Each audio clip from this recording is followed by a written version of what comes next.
Okay, welcome back, folks. House Human Services, we're continuing our testimony on S 198. And Tina, thank you for your flexibility this morning. Of course. And Rosemary, thank you for being on. We will get to you right after we speak with Tina. Great, thank you. Thanks for having me. I think most of you know, but I'm Tina Zook and I'm the Government Relations Director for the American Heart Association. And I brought some, I'll pass this around if you want, but I just want to kind of forewarn you. So these are some vaping products that were taken from schools in Vermont, from kids in Vermont. Amy Brewer, who represents kind of Franklin County Community Coalition organizer, works with kids, loaned these to me. And so feel free to look at them because you were talking about the attractive colors and stuff that kids might like, and the fruity smells and all that. And but if you handle them, do use your hand sanitizer afterwards. They are technically considered hazardous waste and have to be disposed of as such because they do have lithium batteries and they do have nicotine. So, but I do welcome you. It is kind of interesting to look at them because you know, they really are designed to target kids. You can have mango, have lemon, and you can adjust like what you taste and the different nicotine levels. Like we don't have any in here that have video games, I don't think, but you know, they're cool. Switch your neck, you know, they're geared towards kids, but if you'd like to pass them around. It's something like that. One of those. You know what? But short has a range, but they're pretty cheap considering how much nicotine you get, but Jill set up here. It's pretty expensive. Well, it is. What brand it is. It's And pretty they're cheap. disposable. You know, some part of the problem too is they're tossable. See them around the roadways, so. I'm gonna skip through some of this just because you've heard a lot of this from Jill, but the American Heart Association supports this bill, but we feel it could be made stronger with some changes, and I'll mention a couple of those to you. The important cornerstone of this bill, as Matt Meunier mentioned, is the provision that prevents the sale of the tobacco products that look like video games, toys, candy, and school supplies. I think you're going to see from Rose Kennedy, I think Chair asked about this question too. Some of them look like inhalers, even, which is sinister.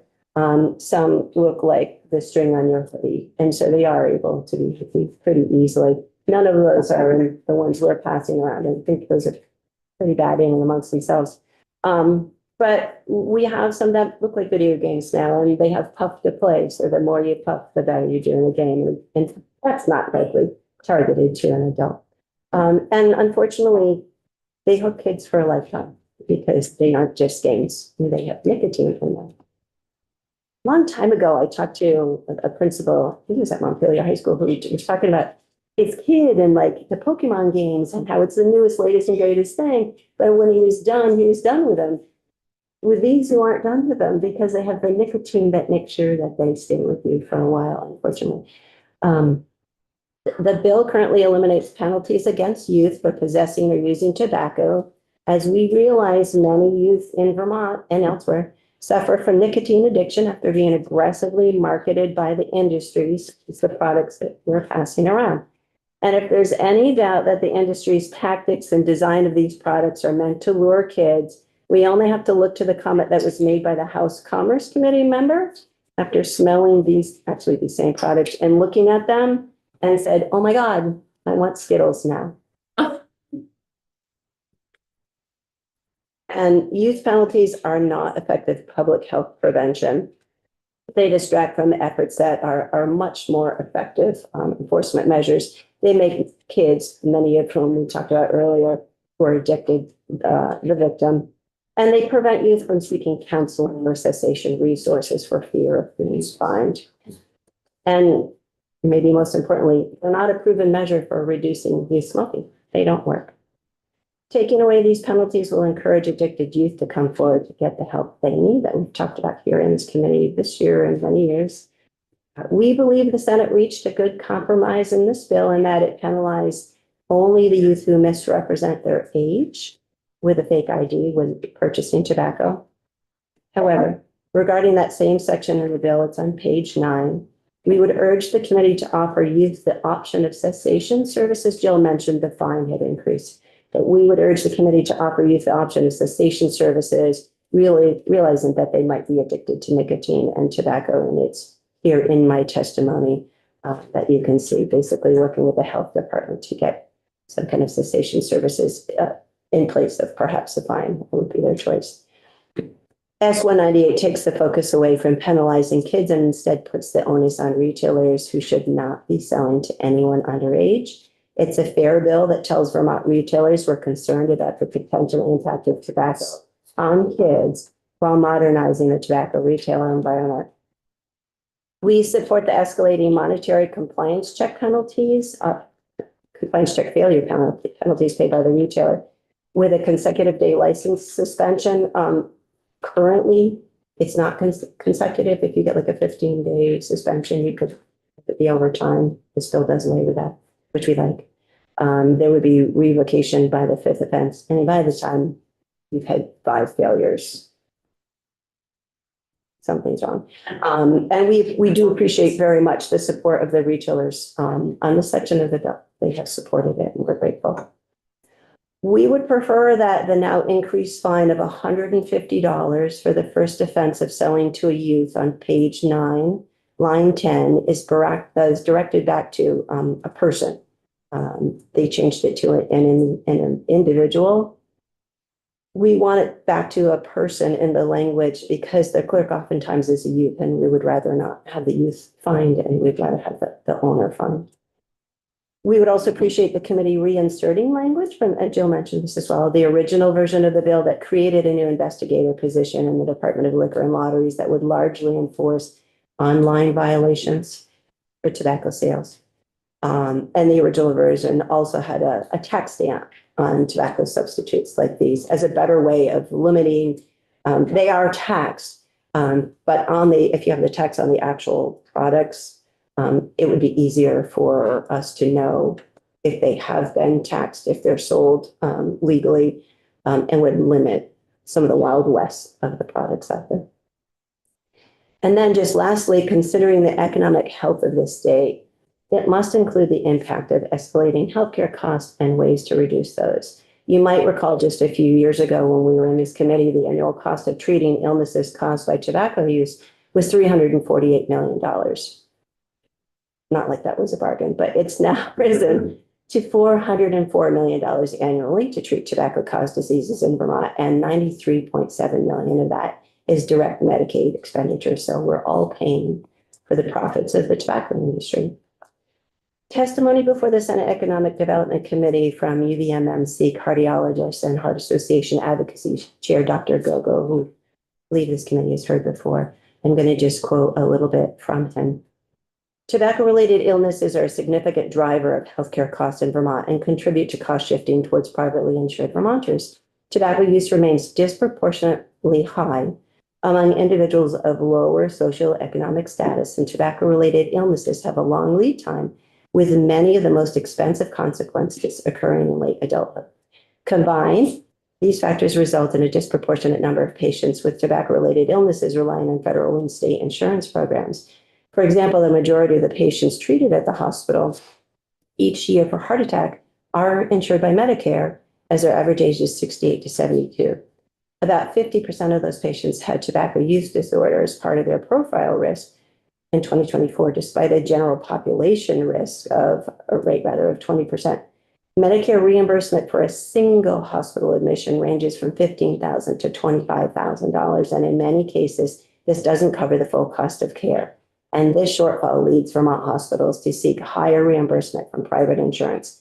Last year, UVMMC treated almost 800 patients at their hospital for heart attacks requiring expensive procedures, a majority considered preventable due to untreated cardiovascular risk, including tobacco use disorder. That's one hospital, just one. Right.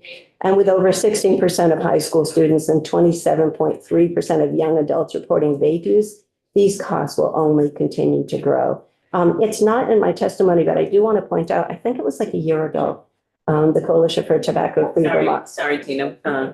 We just have. Oh, but there's sit on it. I guess so. And take it out. And take it out. So- Outside in the When you window. take it, I throw it out. I'll go. Or you cut, what do you do? Sorry. You She call wanted to save her drink up. Put them in the bucket, it's not healthy. My membership. Oh, Here, let's put it. Oh, how about- There you go. It's on the He's floor. like, I'm not really scared of It's all good. Yeah. Okay. Let's just try to ignore it as best we can unless it lands on you. Or the witness. Yeah, it's okay. He's not really interested in us. So what I wanted to point out, that's funny, sorry, as well as the cardiovascular disease and the treatment we do at hospitals for the tobacco use, including cigarettes. The vaping products are kind of this newer thing that we don't really know a lot of the long-term health effects. And our coalition held a kind of a community forum just to talk to people about the impacts of vaping, et cetera, a year ago or so in Essex. And we had two dental hygienists who came who said, you know, when you get your teeth cleaned, you go every 6 months. So she was seeing youth who'd come with no problem, I don't know about their teeth, but no problem in general. And then had blisters at the back of their throats, right, from vaping. And so whatever healthcare costs that we're seeing now, whatever they are, they will go up if we don't do more. And we see use escalating. As Jill said, Vermont Youth and Dr. Valenti, youth report it's very easy to get tobacco products, and we need to do more to ensure that they can't. We urge you to support this legislation as it will strengthen Vermont's tobacco laws to ensure dangerous tobacco products are not sold in Vermont. And it also sends a message that the health of Vermont's youth is a priority to us in the state, and selling illegal tobacco products to them won't be tolerated. Happy to answer any questions, but I appreciate your time, and I hope you had a chance to look at some of those. And smell it, unfortunately. Yeah. Well, and that's part of it too. I think it was Matt who during the flavor campaign talked about that was a little bit of the lure too, right? When you're vaping, you can smell it. So people would be like, oh, what's that? Is that cotton candy? Because it smells yummy in the same way. Like I would be like, oh, that coffee smells great. But, you know, got nicotine in there. And the health department has done a great job, at least with the tobacco advocates. Talking about some of the research that's done on these, and the majority of these have been found by researchers to also have lead in them. So it's not, Oh, yeah. you know, it's not just nicotine that we're talking about. Yeah, lead, and I remember S18, it's got, you know, metal and, you know, things that people are ingesting through these products are pretty scary. And I think you know, I'll be interested to hear more about, since it's, you know, we've heard from several witnesses now about how easy it is for youth to gain access to this. And we had heard previously it was, you know, older siblings or older friends, you know, who were, you know, over 18. Is it 18 or 21? 21. 21, yeah, I thought 21, yeah, I said 18. But I just am going to be interested in the enforcement actions that DLL is taking, which I know that they are, but it seems insufficient right now, I guess I would say, or that we can do better. Well, I don't have it in front of me. It might be on one of Jill's slides, but DLL does have good enforcement numbers just in terms of, I think it's at least 90% compliance. But I think we have like 700 and something retailers who sell tobacco. Even with 90% compliant, that's 10% who aren't. And are we okay with that, right? So that's like 70 stores who. Well, and it was over $640,000 or something like that, you know, in fines and. And that's online, so it's both, Right, right? It's both brick and mortar, and the majority are doing a good job yeah, of the ones that have which is good. compliance checks, but that's one check a year. Yeah. So there is the rest of the year. And that, I guess I would say that's a point in time, you know, so, yeah, go ahead, Well, Representative I Royce. wondered if they were serial numbered. So you can see where they came from. No, I don't think so. yeah, just wondered. And they didn't, yeah, I think the question to Jill was whether or not there was a warning or something that nicotine Yeah. is in it. Not any of these have that. I don't know if like however they're packaged has to have that. Yeah. I'm doubtful any youth like is looking at that to see. I don't really know, perhaps, but they aren't once they're out of whatever packaging. There's nothing on it that says.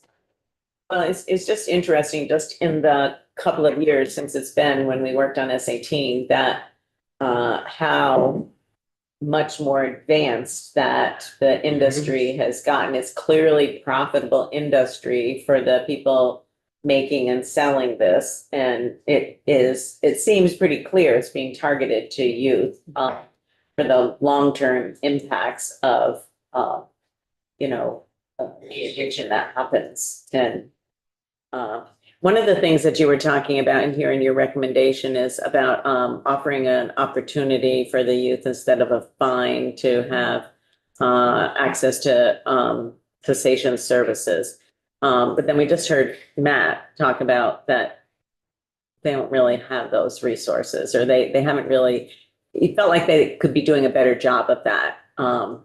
And so you have any idea what kind of resources it would take to be able to, we can't just offer something if it's not, Sure. I don't want to put something in statute if it's not really going to be Yeah. implementable. That's probably a question for the health department, but we talked to them a little bit. There is, and Dr. Valenti mentioned this too, My Life, My Quit, that's geared more towards youth. It's text-based and that is popular, but works. Yeah, You have to be, I believe, 18 to get actual nicotine replacement therapy. So you have to get that as a prescription from your doctor. But, you know, I talked to one of our volunteers is, you had her testify in here too, Kelly Landwehr, school nurse from Addison County area. I was believe, knows her. But she talks about how, like, when the student is found with a vaping device, they really try to kind of wrap their arms around the student in terms of like getting them care and resources. And some of that is people like Matt who talked to them first and talking to the school nurse and then getting a visit with their pediatrician so they can get those resources and offering them the My Life, My Quit. And I think not on tobacco is one as well. But that would be a good question for the health department. It is a little bit different in that some of them aren't true adults yet. Makes it a little bit trickier, but I, for sure, better than a fine to start them down that road of let's help you. of course, that's what we would love to do, right? Yeah. Okay, other questions for Tina? Thank you for your continued work in this space. Thank you. And Jill, appreciate that. Okay. Rose. Good morning. Thank you for sticking with us and listening to the testimony this morning. Thank you. Let me just make sure my camera's on. Whoops. Not quite. What is happening? Sorry, give me 1 second.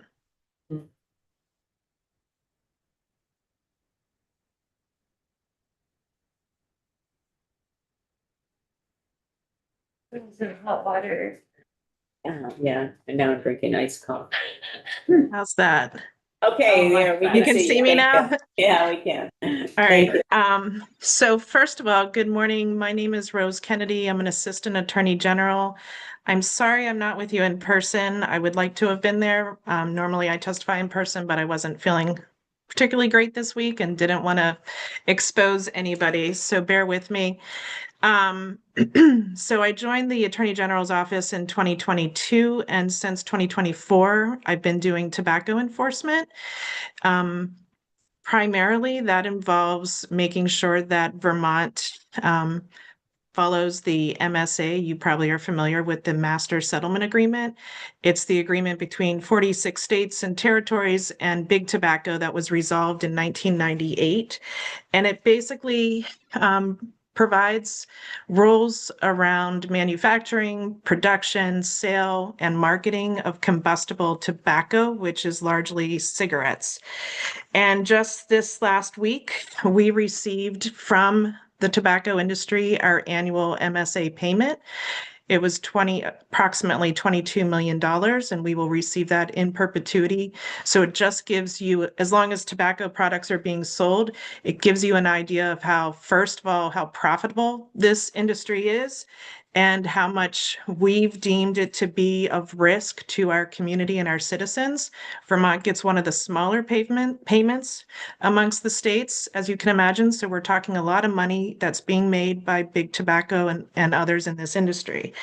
And at this point, I like to show you the MSA. It's kind of hard to do over video, but it's a pretty detailed document between the states and Big Tobacco about all the rules regulating sale of combustible cigarettes and other tobacco products.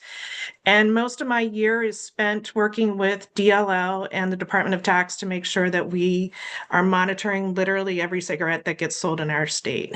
So I tell you all that as background because when we turn to this market of vapes and nicotine products, there really is no equivalent of, a blueprint that is dealing with this industry. And some people have described it as the Wild West. It's a pretty chaotic market.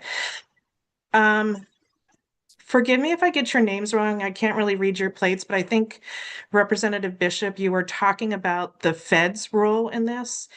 And so, the MSA was signed in 1998. These products started to appear in the marketplace around 2006. And when that happened, the US Congress put the regulation and enforcement piece of these products in the federal government under the FDA around 2016. And I know that there was a question about sort of what that looked like. Well, and Jill sort of alluded to it. When these products first started to emerge, they were very popular very quickly. And the FDA, the Food and Drug Administration, received something like 6.5 million applications to put different products on the market. So they were easily overwhelmed. Each application is thousands of documents of scientific data. Supposedly, we don't actually have access to that because the FDA has authority over it. But they quickly were inundated. And so they developed this policy that allowed certain products to remain in the market, even without FDA authorization.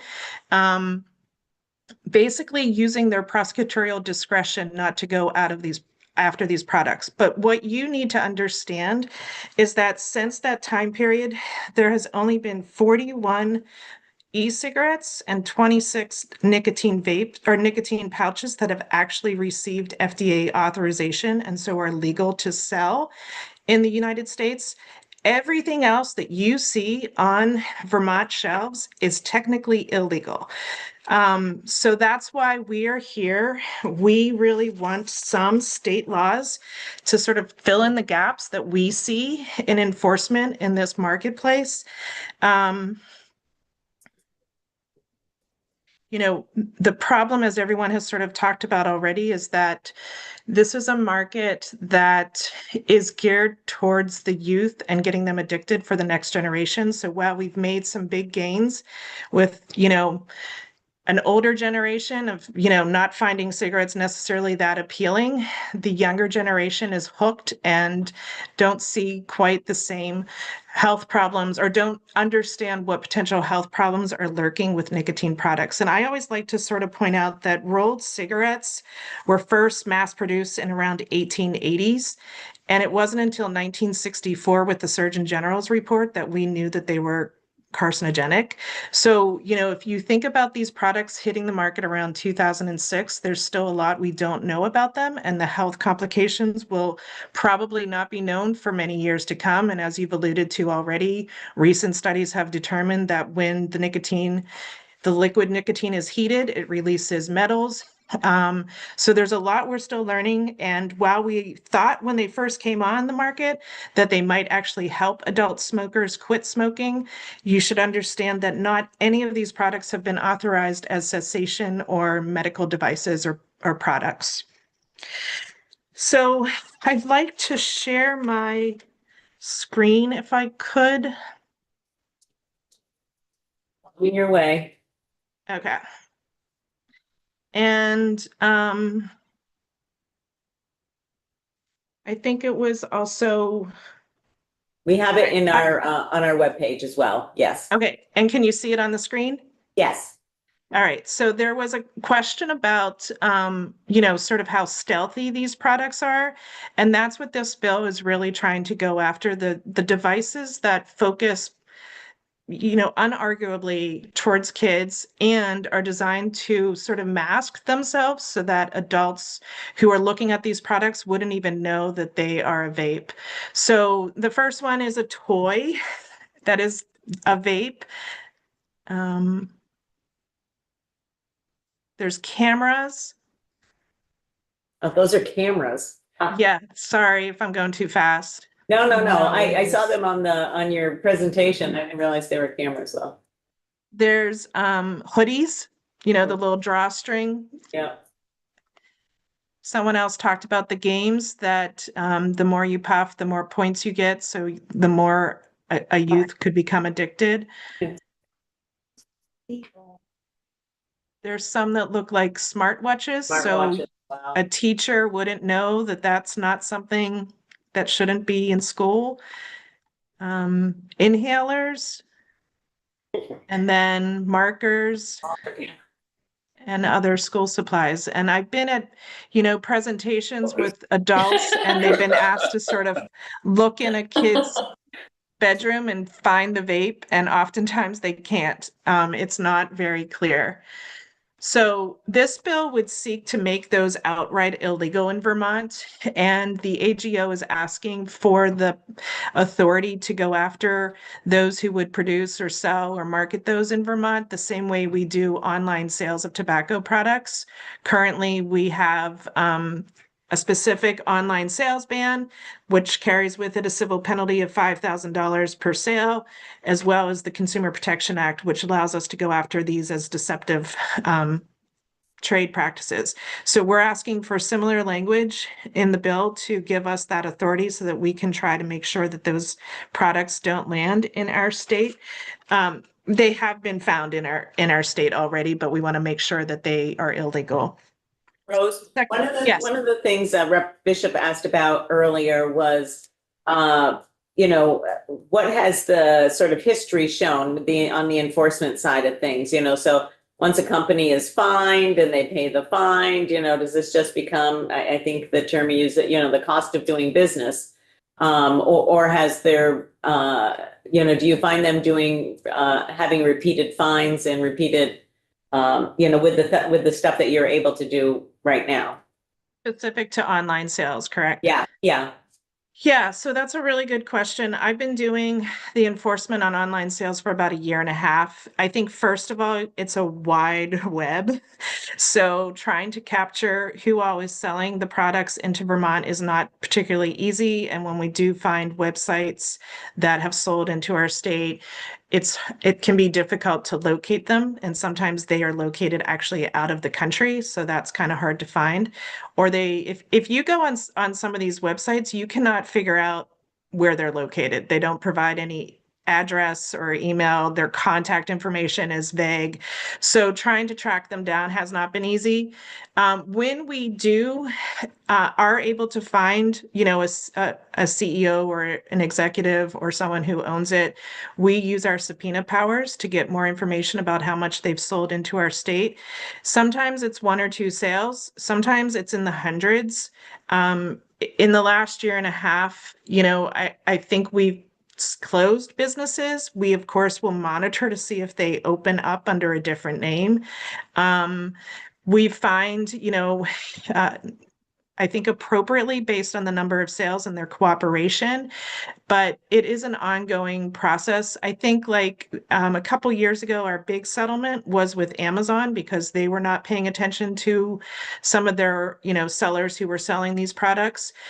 I can say that I think Amazon has done a lot to really repair the problem, and they are required under the agreement to give us an updated report every year for the next 4 years, I think. So in the last report that they gave us, it seemed like there was a drastic decline in these sales. So I think it helps, but I do think that it's very hard to capture everything that's happening on the website. And I know when I go on these sites, even the very first question is often, are you over the age of 21? And I will just say yes, and then I'm in.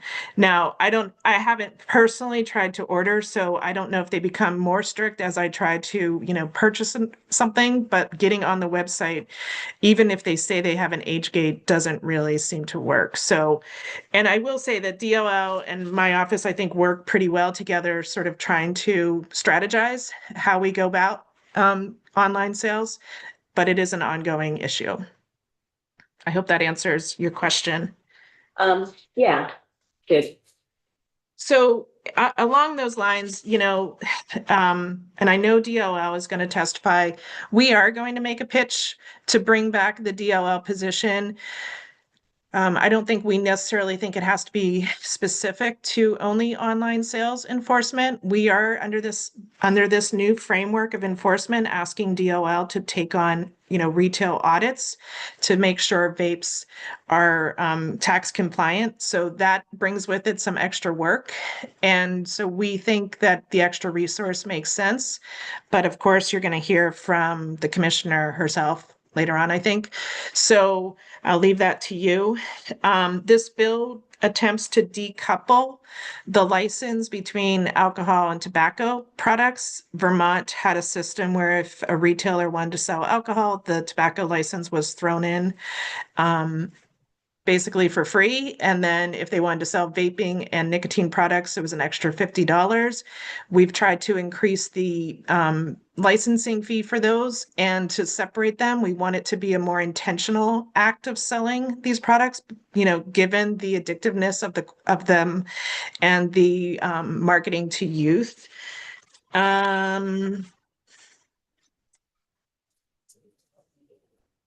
also going to make a pitch to bring back the tax stamp for vapes and nicotine products. In the Senate, that was converted to a study. And let me explain that process. So under the MSA, every single cigarette in a cigarette package or carton has a tax stamp on it. So when DLL goes into a brick and mortar store, they just look on the shelves. And if something doesn't have a tax stamp on it, they know it's not in compliance with the law. There is no equivalent for vapes and nicotine pouches. So while Vermont, I think, rightly assessed the tax at 92%, the monitoring of that payment is at the wholesale level and not at the retail level. So there is no system in place to actually make sure that the tax that was paid at the wholesale level is the same product that's on the shelves in the store.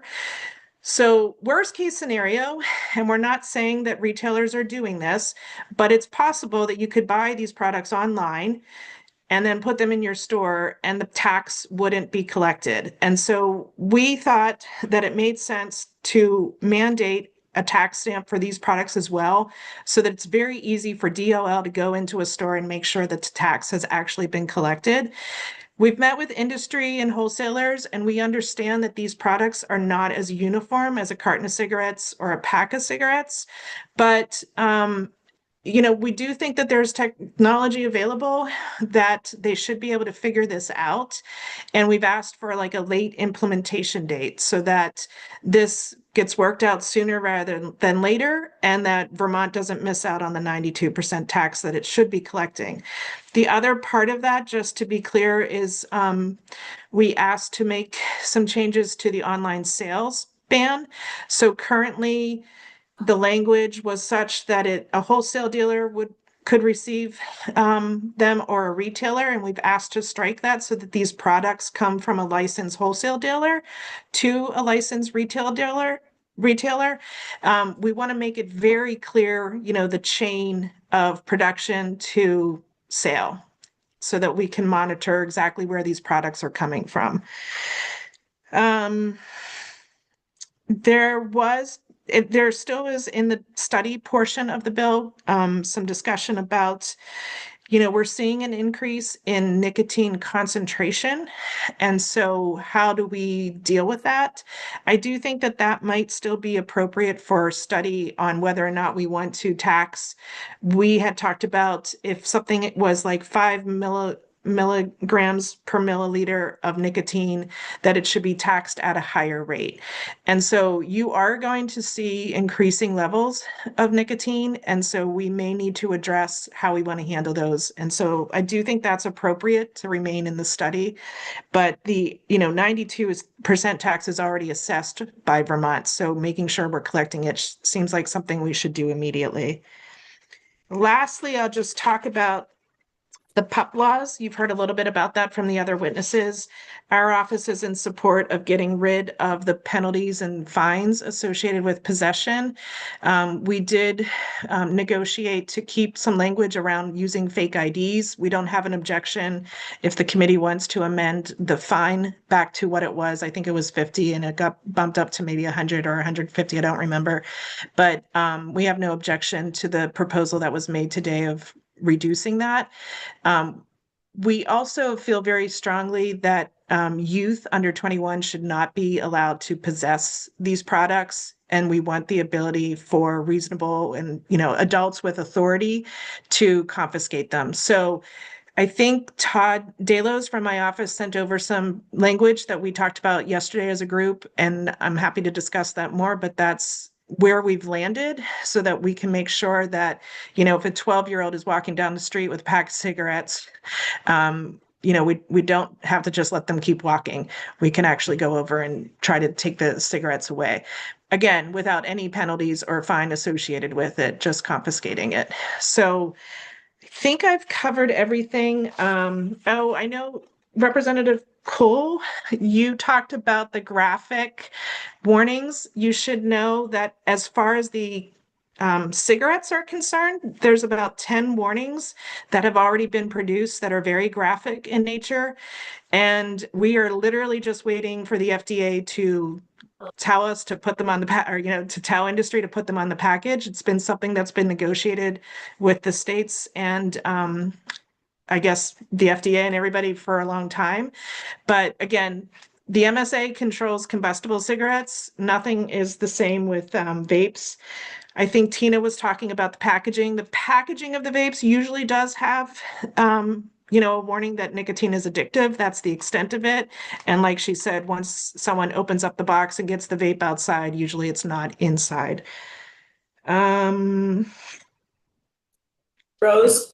Yes. We do have the language that Todd sent over, around the fines, et cetera, but I'm just, you've also made some specific suggestions around some other things, and we don't have any language about the other things that you're suggesting. Are you sending something over?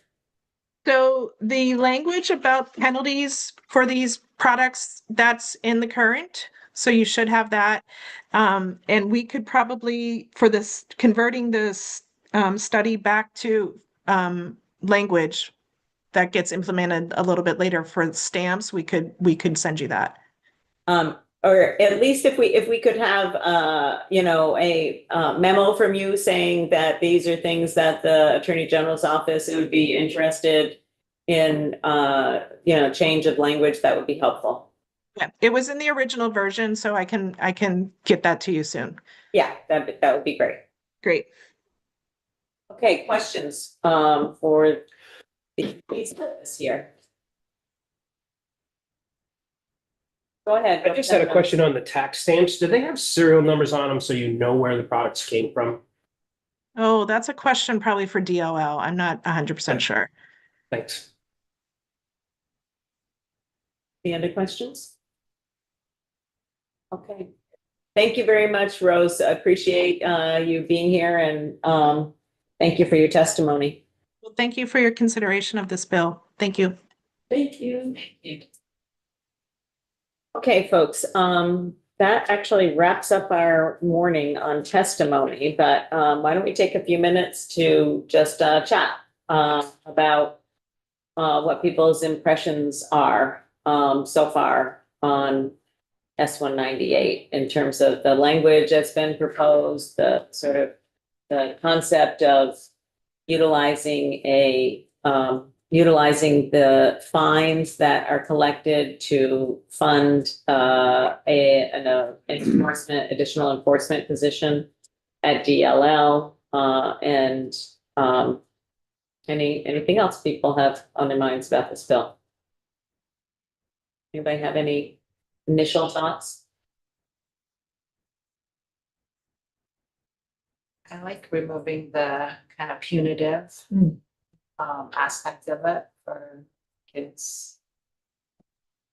We heard testimony that that's not effective, and I would like to see like a better sports, and especially in schools, or a way where a referral can be made to like an organization like Journey to Recovery, who is testified in our that is super effective.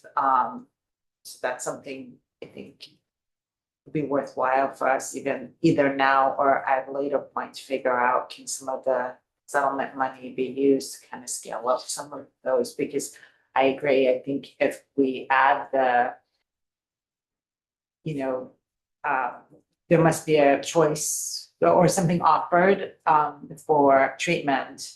We need to make sure that that's available. Right, so we'll hear from the health department about that for Find out sure. what the, And also along that lines, what is their success rate? I know it's hard to track kids once they're out of school, but if somebody is referred to, tobacco cessation, like what's the follow-up on that and what are the outcomes? Like is there a way to track if that worked? And like I said, I know it's hard to track kids when they leave school, but do you find that student changed behavior because of having that access? Yeah, no, I agree. And not just that, like, whether it worked or not is ugly. This would even be even harder, but why not? Was it Right. because we didn't put enough resources?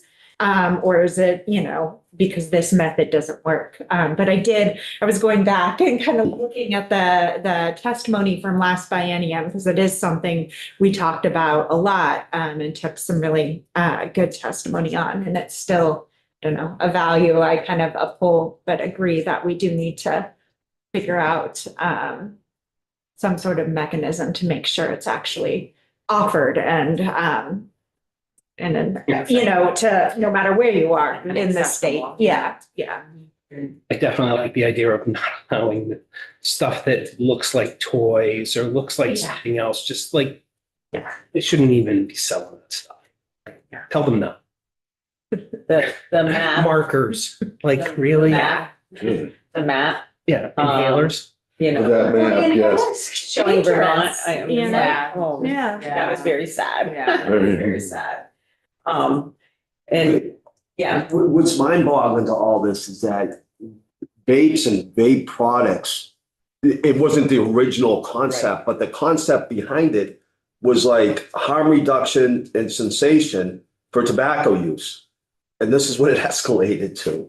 That is absolutely Yeah. mind-boggling. That's a good point. It did. It was Yeah. originally set up for it's people that were mind-boggling is right. using combustible tobacco and to say, hey, look, I don't want to use this Just to product get and anymore. stop using, Here's a- yeah, harm reduction and Not just how quick, like how much it's escalated, but like how quickly. Yeah. It's really just I mean, what gone we've from seen that here- to the current, yeah. Yeah, what So we it's see like- here, we did not see what we're seeing here 2 years or 3 years ago. No. Yeah, when it we was were like doing the SAT. sweatshirts was the The big. sweatshirt was the that big was thing big- back Yeah. Yeah, that We was didn't see true. markers, we didn't see Yeah. games, we Yeah. didn't, I'm just like, and then and then they're making them bigger and bigger so they can, Oh, like give them more and so much, more. yeah. Yeah. I found fascinating the testimony that college age kids are now returning to like Cigarettes. cigarettes. Because these are for kids. That is just startling. Yeah, that's mind-boggling. yeah. That's the new word. This is all mind-boggling. Well, yeah, it's like at the very beginning, whack-a-mole, that's what it feels like, yeah. Yeah, every time, you Yeah. change the law, they figure out some other way around it. Or, I mean, this is total about, revenue enhancement for the Yes. Oh. tobacco and diversification for tobacco companies. I Yeah, mean, and, it's, yeah, they're talk about investments that they're making into their futures, yeah. But I guess I'm curious where these are coming from. Are they coming from tobacco companies or are they, some of them are, some of them? not all of them. Some of them are standalone companies. Yeah. I mean, that's, And I remember seeing some graphs of the market projections for some of these back when we did the other bill, and I wondered if those held true. Oh, no, they probably, But they were showing like a Yeah. pretty steep increase in their market projections. And I just wonder if That's actually what happened. We had testimony last biennium from a scientist who walked us through. Yes. Like the Yes. chemical, you know, the good. brain chemistry. Yes. And I just remember then thinking about like, and we were beginning to be able to see some of that, like the difference between a vape, you know, and that was based on Juul. So now, and the difference, like menthol was a big conversation then, which we're not getting into. No. But I'm just wondering about that same kind of information and thinking about these devices that hold like 20 packs worth of cigarettes, nicotine in them. It's just. Yeah, it's pretty, I agree with you, Eric. It's pretty mind boggling. You know, what's happening and how kids are getting access to this stuff pretty easily. And I think it's, you know, we've done quite a bit, but it's very clear that we have not kept pace with what the industry is doing. And, you know, we always, I don't know, for me, you know, I've seen a few of these bills come through now and that we've worked on over the years. And it feels like we are just like on this never ending treadmill trying to keep up with the innovation, I use in quotes, that the industry comes up with. And the marketing is so clear. I mean, it's even clearer now. I mean, I thought it was clear last biennium and it is like, you know, double or triple clear now. And this is just being marketed to youth. And it's wacky. Were you going to say something, Esme? Yeah, well, thinking about, you know, this attacking this just definitely has two layers to it, which one, of course, is the regulation, what's allowed to exist on the market in the first place. And then the other factor is, you know, we just had Prevention Day a week ago or 2 weeks ago or something. And really, you know, one can't happen without the other. I think both regulation and prevention need to take place. But really, I guess I personally wasn't quite sure based on the testimony, and I know the focus wasn't nicotine, the focus wasn't tobacco necessarily alone. But like, how successful are the tactics that we've been using for this specific issue? And, you know, is the money going to precisely what we think would be, you know, you talked about like following up on the rates of cessation and like, really understanding what's most effective and where we're putting our money with the prevention piece. But of course, not at all discounting regulation must take place. They can't do it on their own. So really taking a good critical look at how we're directing those groups to function. And we did hear that some of the products are approved by the FDA. Yeah, that happened a couple summers Right. ago. And so the question is like, maybe those are the products that you can sell. So that kind of keeps up with any new products coming on the market, you know, like they're Sign me gonna, up, I'll sign on to that one. but you know what I mean? Like that way, as you were talking, like the market's changing and new stuff's coming on. It's probably not going through the FDA process as quickly as a new product can be brought to market. No, and I recall the testimony about that whole approval process, and there's this, I can't remember what it's called, but it's a pre-approval process that enables them to actually be on the market. Right. And so you'd have to be kind of And clear about that. And I wonder if any of the ones with like the video games built in actually went through that process. No. And so this would just keep Vermont in front of by saying, this is all you're allowed to sell here. Because for someone who is trying to quit cigarettes or someone who is, I mean, that's their prerogative, but for marketing to children and really focusing on that is what, you know, obviously the goal of this is. So you learned the most interesting things in the ladies' room. And at break, probably the same in the men's room too, I don't know, or the, you know, universal bathrooms.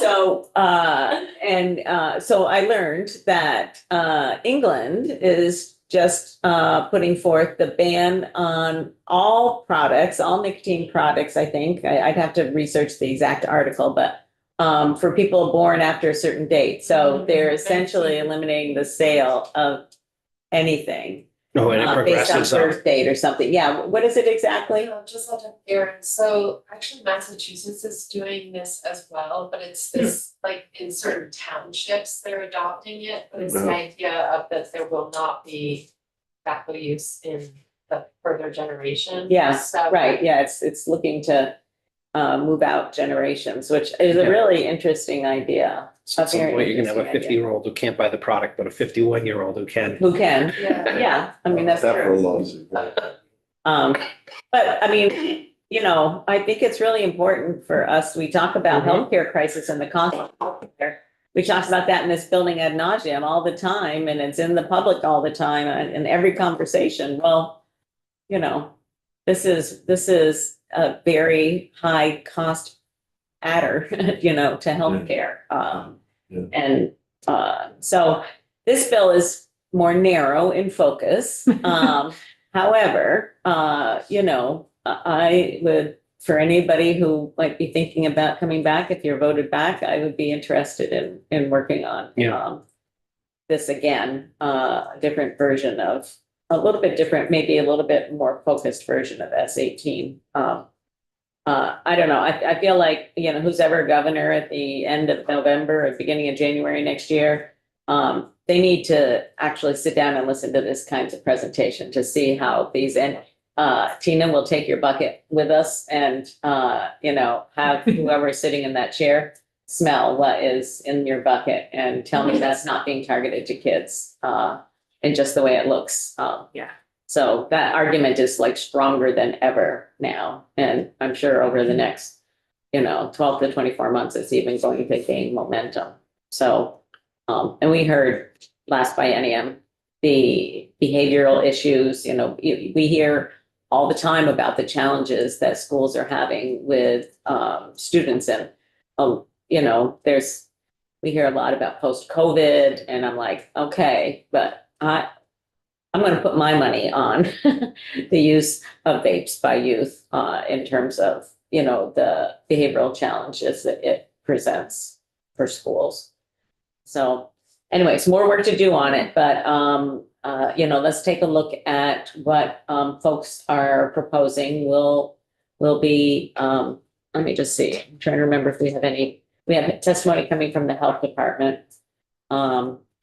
And we have liquor and lottery. And we have the Vermont Retail Grocers Association. The Grocers Association testimony is being moved to Friday. Maggie Lenz had something come up where she wasn't able to come today. And then I think we're going to be moving to markup on this bill next week. So hopefully get it out of here and back to the Senate with any changes that we make. And continue our work on it for anybody who's interested next biennium. Which I didn't say before, did I, Jill? When you asked me that question before. We were At the beginning, we had S18 PTSD, but you know, you see the evidence and you see what's Yes. being done. Be fired up. You have to be fired up to do something about it, so. To find our no vapes for Munchkin. I know, right? Oh my God. Okay, we're all set, Daphne. We'll be back after floor. Wait, and just remember, we have two bills on the floor. Esme and Doug will be presenting our bills on the floor. Okay. Oh my God. You're good. You're good. So, please, everybody, and, let's say, they are, Safe, Adam. there's a third reading and then it's just our two bills. So please, hit the floor on time and, it'll be